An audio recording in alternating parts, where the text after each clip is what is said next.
Coming up on this Thursday edition of Newsline at Noon, U.S. Defense Secretary nominee Ashton Carter says he plans to strengthen his country's missile defense system to cope with the threat posed by North Korea. A Taiwanese passenger plane carrying mostly Chinese tourists crashes into a river in Taipei, killing at least 31 people. A dozen more remain missing but feared dead. First, top U.S. policymakers for North Korea say changes in the country could come about through peaceful means, not a revolution. These stories and more on Newsline at Noon.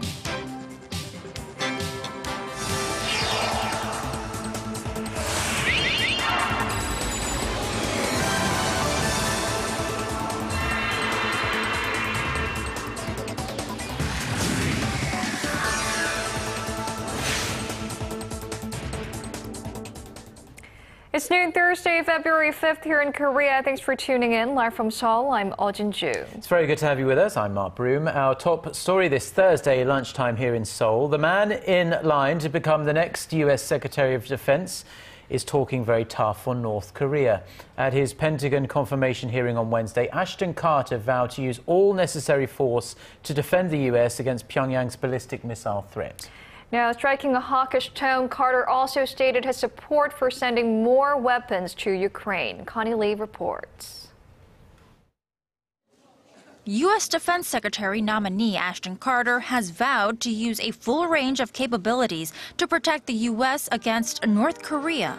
This includes deploying more ground-based missile interceptors in California and Alaska, regions that could be reached by North Korea's ballistic missiles. Carter's remarks came in his written answer to the Senate Armed Services Committee for his confirmation hearing on Wednesday. He added that North Korea's ballistic missile and weapons of mass destruction are a serious and direct threat to U.S. forces in the Asia-Pacific region and to regional allies and partners. And to further protect against and respond to threats from Pyongyang, Carter said he will build up missile defense capabilities and strengthen relations with South Korea. And besides North Korea, Carter talked about the escalating tensions in Ukraine, saying he is inclined to send lethal weapons to Kiev to help Ukrainian troops fight pro-Russian rebels. I think we need to support the Ukrainians in defending themselves. He also emphasized the importance of pressuring Russia through other means. The economic and political pressure on Russia has to remain the main center of gravity of our effort at pushing back. And the Europeans are critical to that. So European solidarity and NATO solidarity are critical in this regard. Connie Lee, Arirang News. A senior U.S. official says North Korea can change through peaceful means without a revolution. The comments come amid speculation Washington is subtly seeking a regime change in Pyongyang. This following President Obama's comments just last month that a regime like North Korea's is bound to collapse. Our Hwang Sang-hee reports. North Korea's transformation does not necessarily have to come through a regime change. That's according to U.S. Assistant Secretary of State Daniel Russell at a press conference in Washington on Wednesday. Referring to the transformation in Myanmar's economy, Russell said the opportunities that have opened and the scope of international cooperation has not come at the cost of a revolution. President Obama's remark in a YouTube interview last month fueled speculation that Washington is seeking a regime change in Pyongyang. And it is very hard to sustain that kind of brutal authoritarian regime in this modern world. Over time, you will see a regime like this collapse. Russell said he does not take seriously North Korea's latest declaration that it will no longer talk with the U.S. The North has often opted in and out of dialogue, making it difficult to take any single pronouncement as the last word. Russell reiterated that Washington is willing to hold talks with Pyongyang, but only when the regime is ready to demonstrate its sincerity towards denuclearization. At a separate conference in Washington, Chief U.S. Nuclear Envoy Sung Kim said that the U.S. is looking for an opportunity for serious talks with North Korea, but is also working towards stronger sanctions with the international community. The comments come amid reports that the two longtime foes attempted to arrange a secret meeting last week. Hwang Sang-hee, Arirang News. It looks like there may be progress in reopening the long-stalled six-party talks on denuclearizing North Korea. Officials say South Korea and China held productive talks in Beijing over this issue. Seoul's top nuclear envoy Hwang Jun-guk met with his Chinese counterpart Woo Da-wei on Wednesday and discussed Pyongyang's nuclear program and ways to resume the multilateral talks which were last held in 2008. The South Korean embassy in China said the two sides also exchanged views on Pyongyang's relationship with its neighbors and its worsening relations with the U.S. North Korea has slammed a recent remark made by a key UN official on its human rights situation, saying his words were a grave insult to its supreme leadership. A spokesman for the North's foreign ministry told the state-run Korean Central News Agency on Wednesday that UN Special Rapporteur on Human Rights in North Korea Marzuki Darusman's comments earlier this week were nonsense, which deserve stern punishment.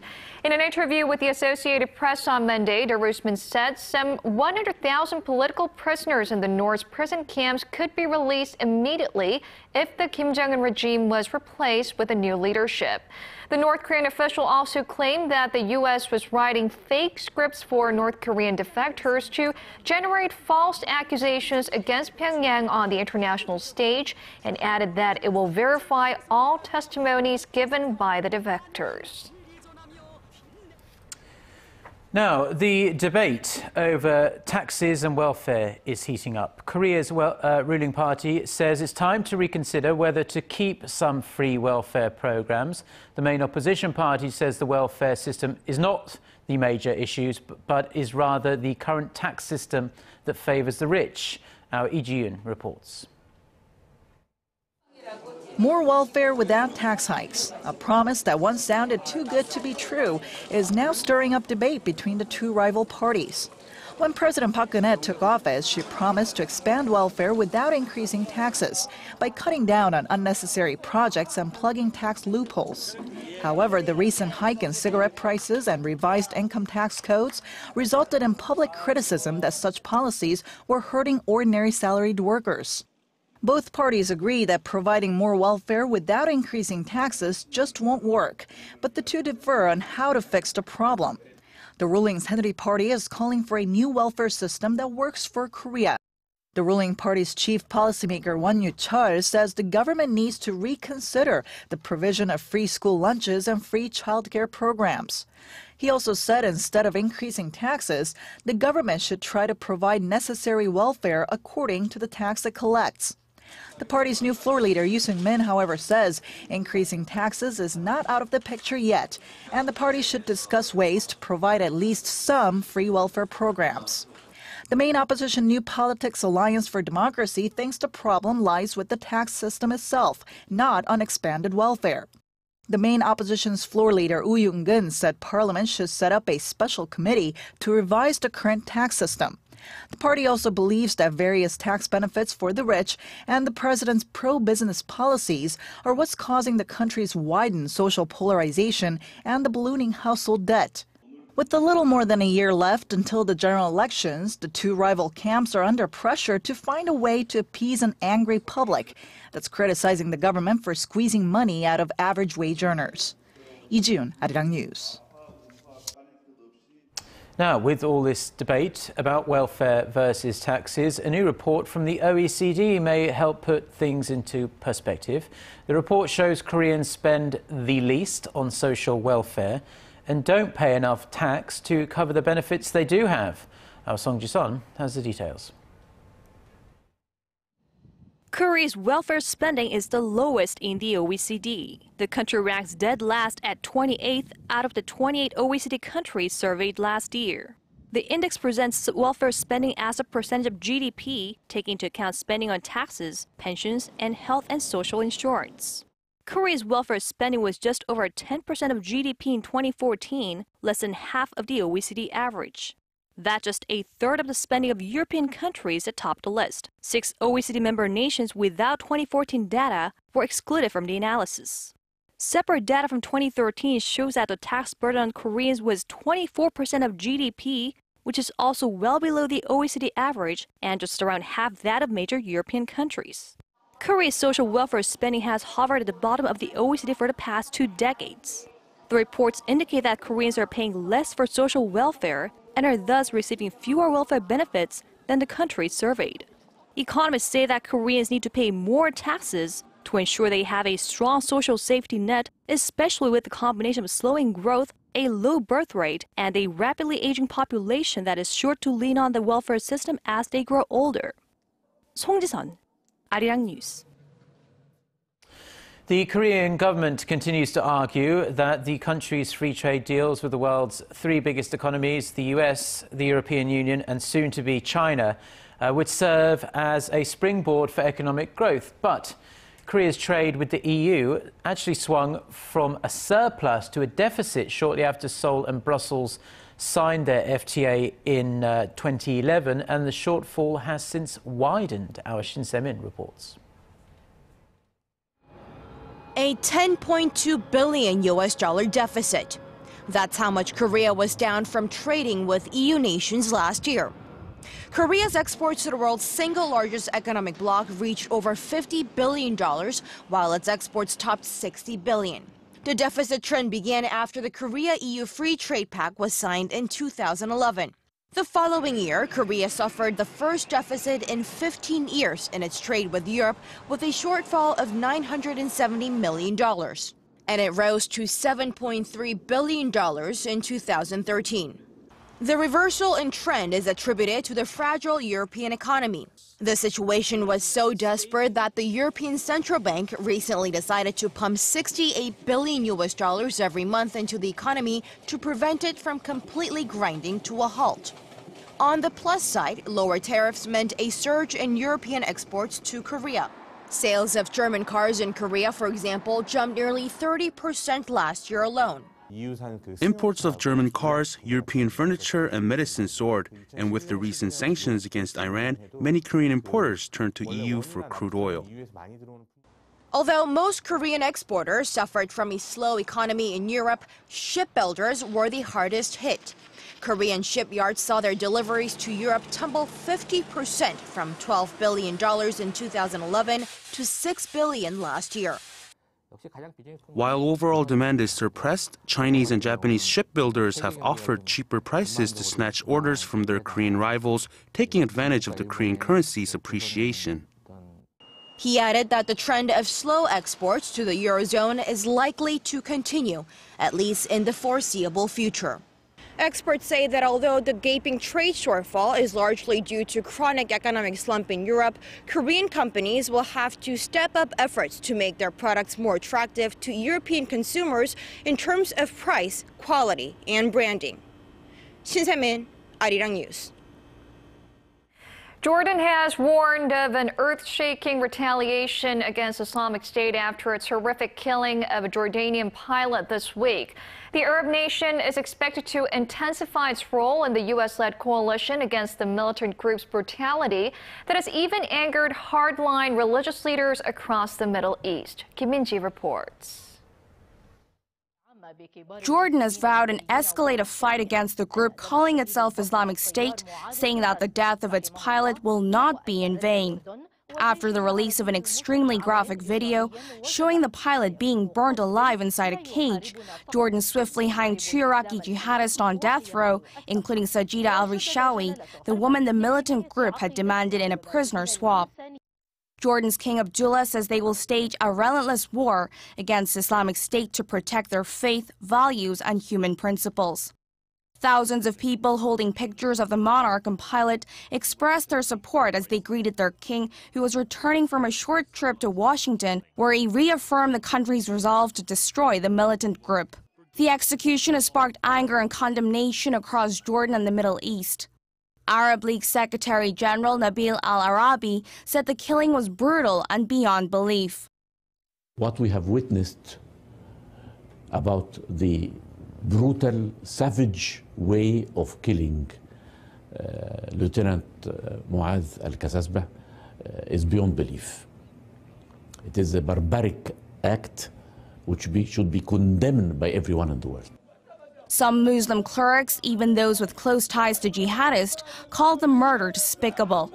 The Israeli and Palestinian leaders also denounced the killing, while the Syrian government called on Jordan to cooperate in the fight against Islamic State. Kim Min-ji, Arirang News.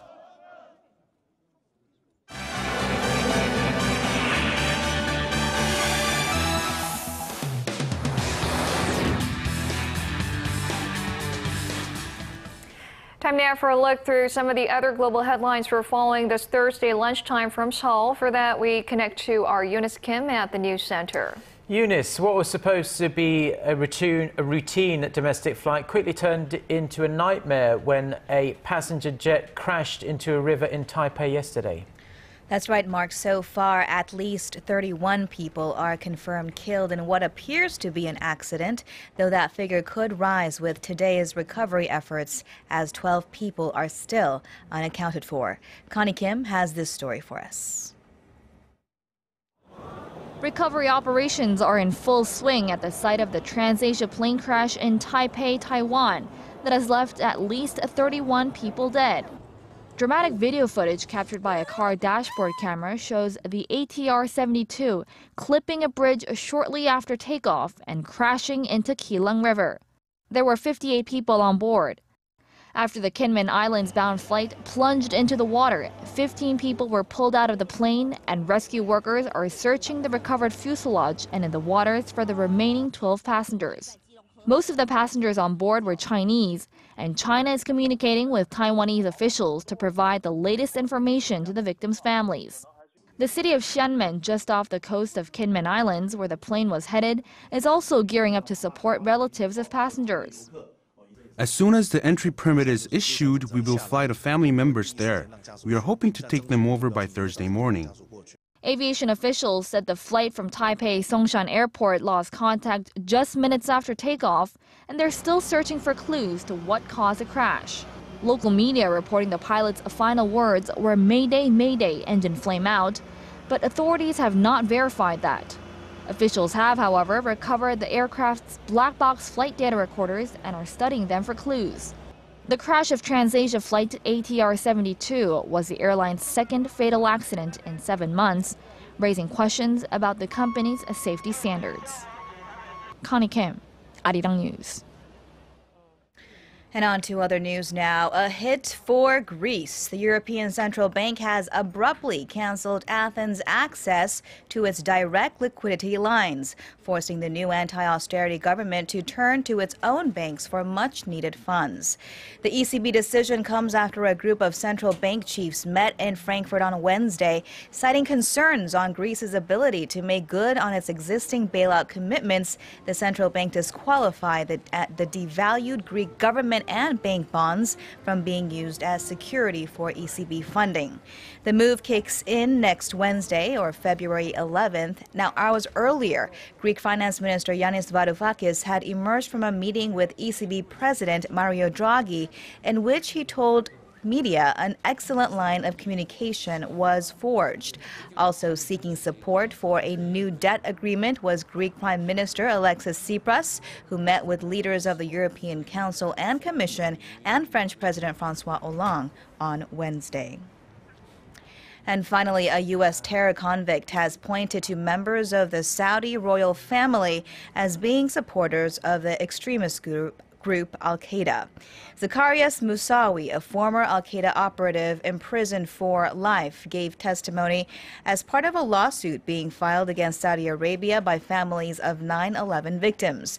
The 46-year-old said he had drafted a list of donors for then leader Osama bin Laden, and that among them were some extremely famous Saudi officials, including former intelligence chief Prince Turki Al Faisal Al Saud. The Saudi embassy dismissed the claims as an intention to undermine Saudi-U.S. relations.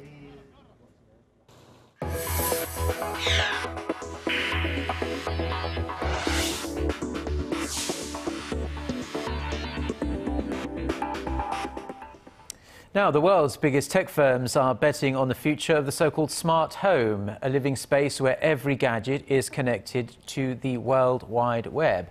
And to give themselves the best shot, companies such as Google, Samsung and Intel have been aggressively snapping up promising startups in the field. Son Jung-in reports. Intel Corporation, the world's largest semiconductor chipmaker, has joined the competition for leadership of the fast-growing smart home market with its recent purchase of Lantique, a company that specializes in broadband access and home networking technologies. With a $280 million purchase, Intel is trying to strengthen its connected home and Internet of Things businesses, and it's not alone. It joins global IT companies like Samsung Electronics, Google, and Apple, which are already racing to get a piece of the action. The smart home market is worth over $48 billion as of last year and is expected to reach over $111 billion by the year 2019, with an annual average growth rate of nearly 20%. Korean tech giant Samsung Electronics closed deals in August for smart home device maker SmartThings and QuietSide LLC, a home automation startup and the air conditioner distribution company based in the U.S. Apple CEO Tim Cook said last year that the company had invested in 24 startups related to the smart home business in the past couple years. Google, the world's largest search engine, is also in the game. It bought a few startup companies that specialize in home automation to get a leg up on the fast-moving market. With other European IT companies rushing to enter the promising industry as well, it's only a matter of time before more devices inside the home are connected to each other. 손정인, Arirang News. Now, a new hobby is trending here in Korea, and it's coloring books. But these aren't your run-of-the-mill coloring books for small kids. They're for grown-ups. Our Kwon-seo reports on what's behind the popularity of these books. Who says coloring is just for kids? The playful act is known to get the little ones used to holding their crayons to learn the first steps of drawing. But now, grown-ups are picking up their own coloring pencils as a trend that started in Europe has arrived in Korea. Now here's a bestseller that doesn't require any reading, just coloring. Secret Garden was published in August last year in Korea after its original release in 2013 in the UK. While the fun factor remains the same as it did years ago, there's a little more substance behind coloring books for grown-ups. It's mostly quoted as having an anti-stress effect, as coloring is commonly used for therapy. Coloring books tend to make me more patient and calm. That's why I buy a number of them each year. Publishing companies were quick to respond to the popularity, realizing the positive psychological effects that coloring could have on their consumers. Coloring books is like getting away from the busy life, so although it takes some time, I think this is the best method to relieve stress. Around 100 different coloring books have appeared on the shelves in Korea in a span of just 5 months, most of them from abroad. But not this one. Seo Kong-im is the illustrator of Minhwa coloring wish book, a genre known as the art of the common people from the 17th to 19th century. I made a Minhwa coloring book since Korean traditional elements cannot be found in Western coloring books. I aim to sell my copyrights abroad to bring the traditional symbols to other countries. Seo also stresses that her book is unlike other coloring books that have been made through computer graphics, as she drew her illustrations herself with a brush. Despite the high demand, experts say there are limits to the healing effects, as coloring by yourself may just satisfy a temporary sense of accomplishment. A book may not replace your therapist, but fans of the new trend say it does add an extra splash of color to their everyday lives. Kwon-seo, Arirang News.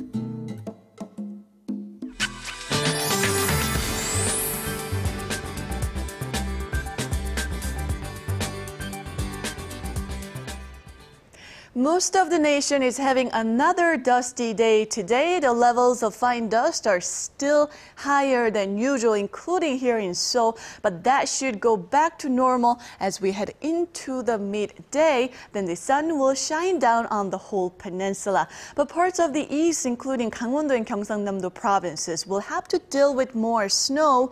Those areas have up to 15 centimeters of heavy snowfall till later this afternoon, so be be careful if you're there. With that in mind, let's take a closer look at the readings for today. The daytime high here in Seoul and Gwangju will climb to 5, while the top temperature in Daegu and Busan peak at 6 and 8 respectively. And as for the other regions, Jeju Island and Daejeon should see a high of 5, while Dokdo only peaks at 2. Now, temperatures will remain above these seasonal averages for a few more days. Then there will be big drop in temperatures on Sunday. That's all for me today. Hope you have a wonderful rest of the day. Well, thank you very much, Jion, for the weather. And those are the stories we're following at this hour. Join us again at the same time on Friday. Thank you for watching.